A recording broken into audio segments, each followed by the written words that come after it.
Hello. So today I am doing a video review of the first ever episode of A Very English Scandal starring Hugh Grant and Ben Whishaw. As if a man like you would ever write to a man like me. Well, it's not impossible. Really? Which just came out. So that is what this video is going to be. And I intentionally did not look up the actual story in order to be surprised when the ending actually happens. Because with the assassination of Gianni Versace and Waco, I was like, well, I know how this ends, so I mean... But with this, I want to be surprised by how it ends. I don't want to know how it ends, so I just don't... I didn't look up anything, I didn't watch anything, I didn't see anything, so yeah.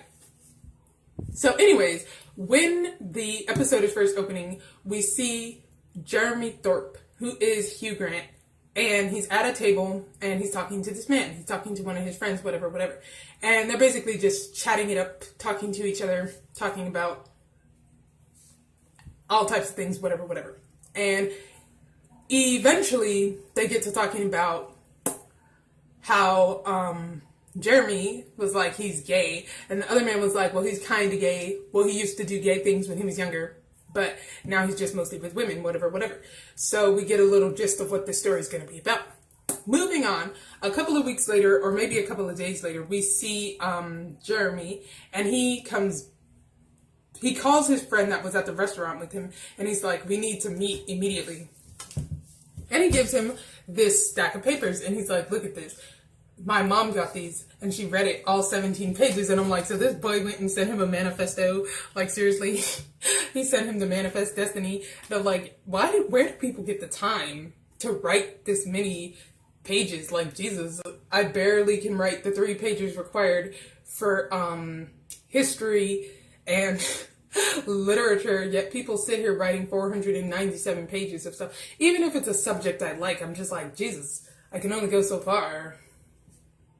So anyways, the boy wrote him this 5,000 page letter. So because Jeremy had previously explained to his friend that he was with a couple of boys and he did have some boyfriends, whatever, he's like, is this one of your boyfriends? So he starts to explain the story. And he explains when he met Norman. So this is the cutest little puppy, also might I add, but I said, dang it.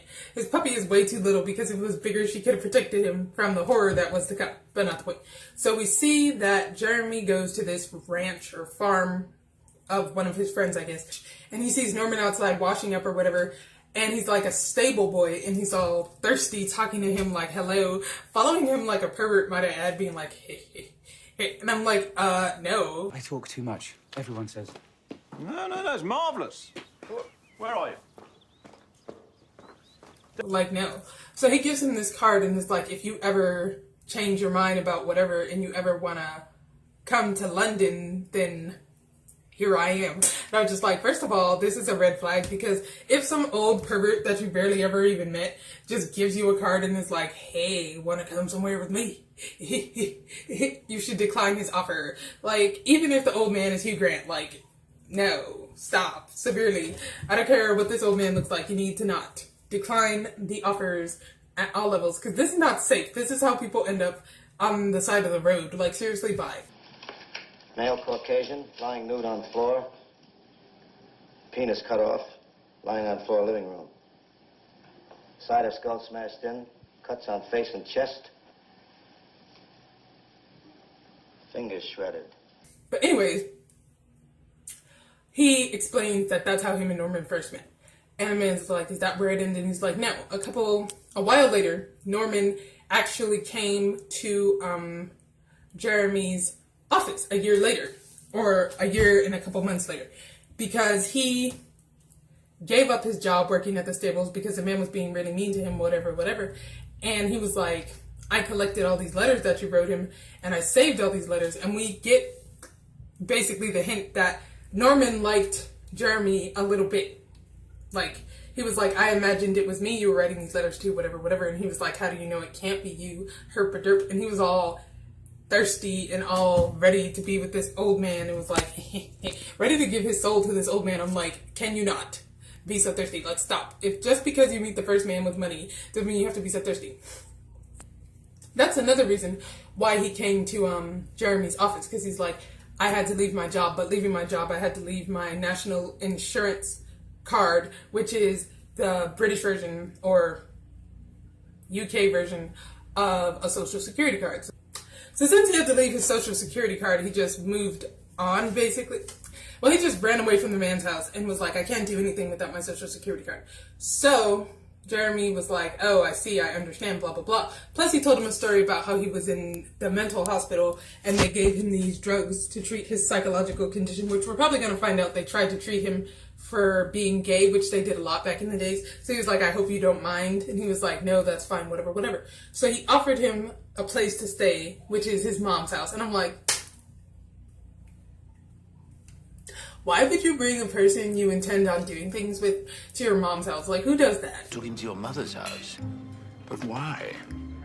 But so anyways, Norman is kind of enjoying his stay at Jeremy's house. It's his first day. He barely knows this man, might I add. But so he goes to sleep eventually at his mom's house. And I was just like, are you serious? Because he gets in the bed and then we see Jeremy open the door. Norman is the one. Norman is the boy. Norman is Ben Wishaw. He's the young one. And we see Jeremy open the door all creepily like a pervert and slide in there and be like, hello. And we see Norman looking all scared, being like, oh my gosh. And he's like, hey, what's wrong? And he's like, nothing's wrong. Why do you look so scared? And he's like, oh, no reason, no reason. So he's like, did you read the book I gave you? Because this book, I was like, I'm guessing this is the instruction manual. So he would have been prepared on what they were about to do. But he didn't read the book. So he's like, oh, well, you didn't read the instruction manual. So we're just going to have to do this like this. And I'm like, where is this going? And I say that because of all the stuff he had in his hands. And I was like, can we not do this right now? Can we not?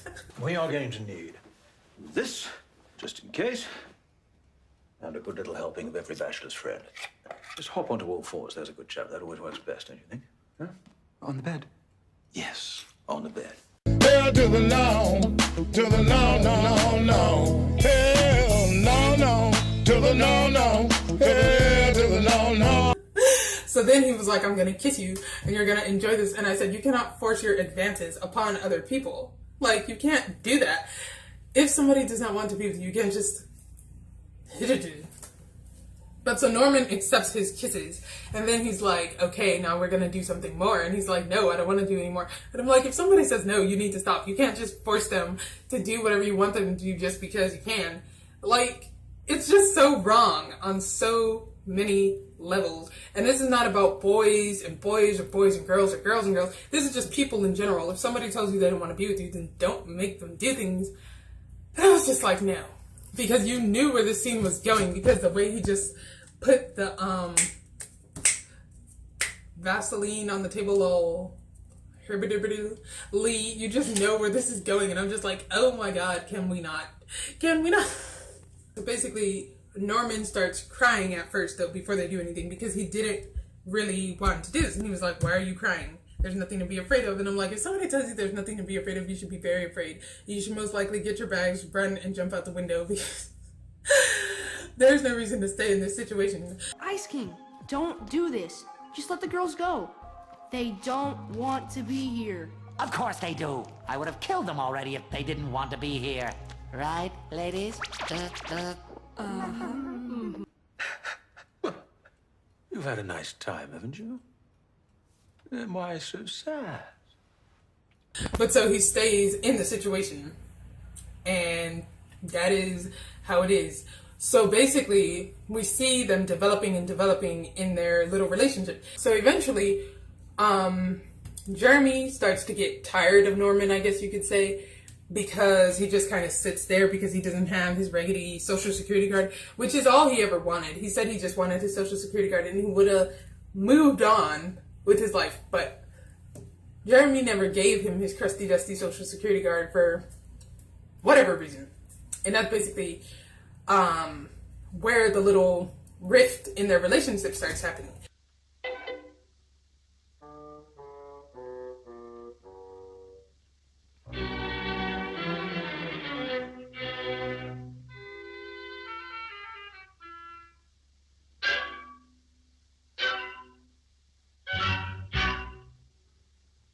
So he's like, you can leave, because he found a different boy to be with. And I said, he just did him so dirty. He basically kicked him out in the street like a hobo. Maybe it's time you thought about moving on. Doing something with your life.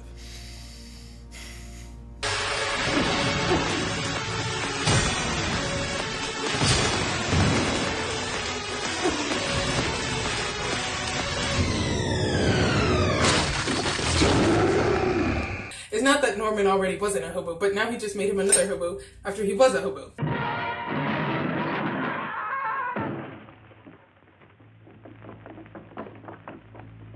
Because he eventually goes on to cry and be like, he needs to give me my card because he was my employer. And I'm like, but you didn't even have a job. Like, employed doing what?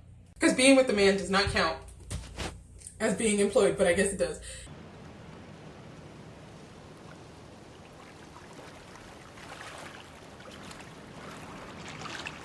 If he's the houseboy, then technically he was employed. But that's not the point. So that's basically where Jeremy ends his story about him and Norman. And it's like, we need to do something about this before he tries to expose me. Because when he told Norman to leave, Norman went to the police and was like, he took advantage of me. He made me do things I didn't want to do. And he did this and this and this. And they show that by basically having Norman say, you have infected me with the hard case of the gay. And I'm like, you cannot catch the gay. You were just born with it. Nobody can give it to you. But he didn't want to admit that he already had it. He just was like, you did this to me. Nobody did this to you. You did it. Nobody did this to you. But anyways, Jeremy did force him to act on something he was not ready to act on. He didn't want to be with anybody in that way yet. But he forced him to. So I can understand where he's coming from talking to the police. But so it goes through Scotland Yard. It goes through the regular police. It goes through basically the British version of the CIA. And they do not care at all. Because what they do is they take it because Jeremy Thorpe was a political figure, public figure. And Norman is just some hobo. So he just takes the thing, locks it in a safe, and is like, the world will never know. I'm like, they're just gonna do him like that. Like, it's so raggedy how they did him.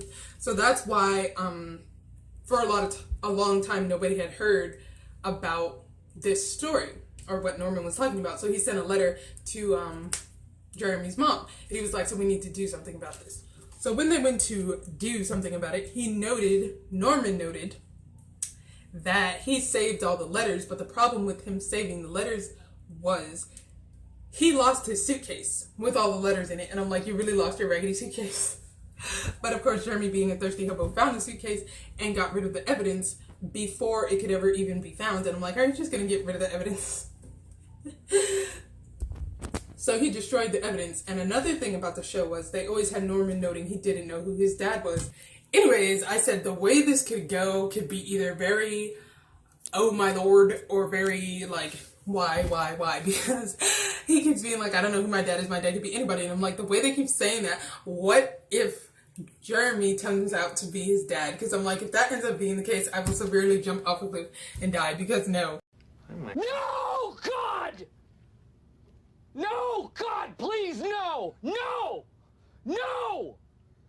No!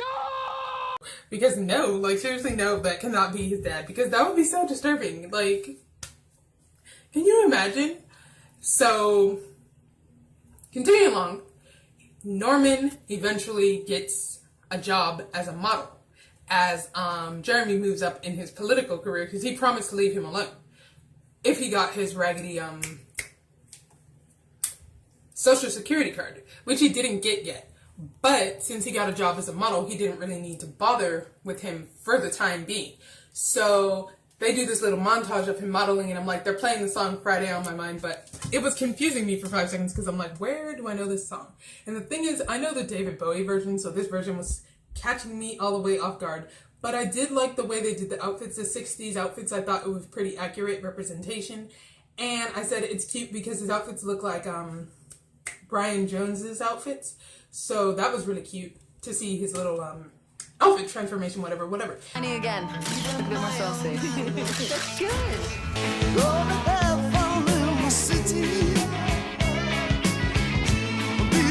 Now, while all this is going on, we have Norman, who voted yes for gay rights trying to make it seem like he's not gay, because even though he voted for gay rights, he doesn't want people to get suspicious and be like, hey, if you're not gay, then why on earth? So he got a wife and he got married and all that, which is all a farce. It's a lie. It's a, what's it called?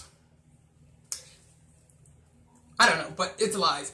So what happens at the end of the episode is, without spoiling too much, Norman calls Jeremy's wife and tells her his story about what happened. Him and Jeremy used to be together, and he never gave him his social security card. He's the only one. I don't know why he's the only one that has to give him the social security card, but he kept crying about that. Like, he's the only one.